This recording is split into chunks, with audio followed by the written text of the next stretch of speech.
Два весенних салата. Весна – это, конечно же, время салатиков. И сегодня мы готовим салаты из двух видов зелени, очень необычных. Один из водяного кресса, а другой из свежего щавеля. Итак, приступаем. Первый салат с острым соусом из водяного кресса. Как вы видите, здесь у меня листья скреплены вместе, поэтому нужно будет отрезать вот эту часть крепления и также начало их ножек, потому что оно достаточно жестковатое.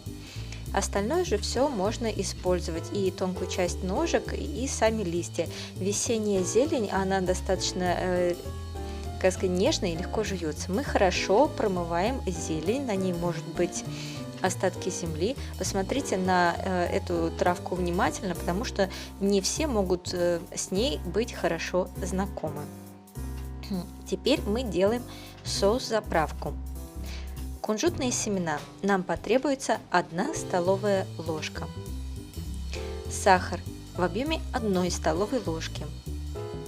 И молотый чеснок в объеме 1 столовой ложки. Если сильно острый вы не едите, то уменьшите до половины столовой ложки. И соевый соус 2 столовые ложки. Он дает соленость, поэтому дополнительно салат солить не надо. Соль в него дополнительно класть не нужно. Далее кунжутное масло 1 столовая ложка придает особый вкус и аромат, но если у вас нету, то пропустите. Далее уксус. Я использую яблочный уксус, вы можете попробовать какой-нибудь другой в объеме 2 столовых ложек. И молотый красный перец 1 столовая ложка, то, что делает салат острым. Сильно острый не едите, либо уберите, либо положите половину столовой ложки. И все хорошо перемешиваем до однородной массы. После того, как зелень мы промыли, надо дать воде с нее отечь и затем положить это все в глубокую посуду для перемешивания. Можно закладывать соус-заправку. Вообще хорошо, если вы дадите соусу немного постоять, хотя бы 10 минут, чтобы он, как бы так сказать, набрал свою силу. И затем все хорошо перемешиваем. Кстати, салат тоже перед тем, как подавать к столу, нужно дать хотя бы минут 10 постоять и хорошенько пропитаться соусом. И можно либо сразу же подавать салат к столу, такой свеженький весенний салат, или же, если вы хотите есть его потом, можно положить его в контейнер. А перед этим кунжутными семенами мы сверху посыпаем, как перед подачей к столу, так и в самом контейнере. И затем хранить в холодильнике, но не более 2-3 дней. Следующий салат.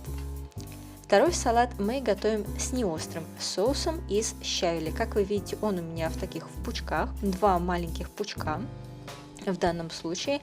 И пока он еще собран вместе, очень легко вот так вот избавиться от твердой части ножек, которую я просто обрезаю ножницами. Всю остальную часть ножек, вот эту мягкую, можно использовать. И, конечно же, нужно зелень хорошо промыть и дать воде с нее отечь. За это время мы готовим соус-заправку. Кунжутные семена нам потребуется в объеме 1 столовой ложки. Сахар 1 столовая ложка. Молотый чеснок 1 столовая ложка. Сильно острый не едите, тогда положите пол столовой ложки. И кунжутное масло 2 столовые ложки. В данном случае мы кладем 2, а не 1, потому что это основная часть нашего соуса. И соевый соус 1 столовая ложка. Соль дополнительно класть не надо. И все хорошо перемешиваем до однородной массы. Когда вода зелени стекла, мы перекладываем ее в глубокую посуду, удобную для перемешивания. И добавляем соус. Как я уже говорила, соусу хорошо дать немного постоять, а также зелени. То есть после того, как вы перемешаете, самому салату тоже дать время постоять и пропитаться соусом. Все хорошо перемешиваем. Кстати, учтите, что салат после того, как он немного постоит, особенно если вы собираетесь хранить его в контейнере, а срок хранения этого салата такой же, как предыдущего, максимум 2-3 дня, зелень уменьшится в размере и также даст немного жидкости, как и, собственно говоря, овощи после того, как их заправляешь соусом. Так что это учитывайте. И все, наши оба салатика готовы. Посыпаем второй салат также кунжутными семенами перед подачей.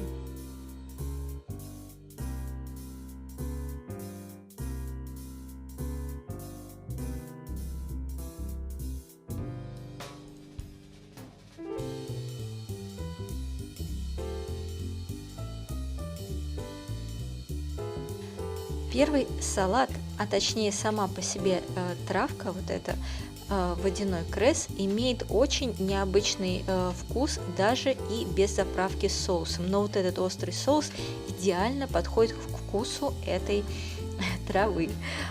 И другой салатик щавель. Щавель, я думаю, вы еще никогда так не ели, и вам будет очень интересно такой вариант попробовать. Так что лайкайте, подписывайтесь и не пропустите новые рецепты. Приятного аппетита!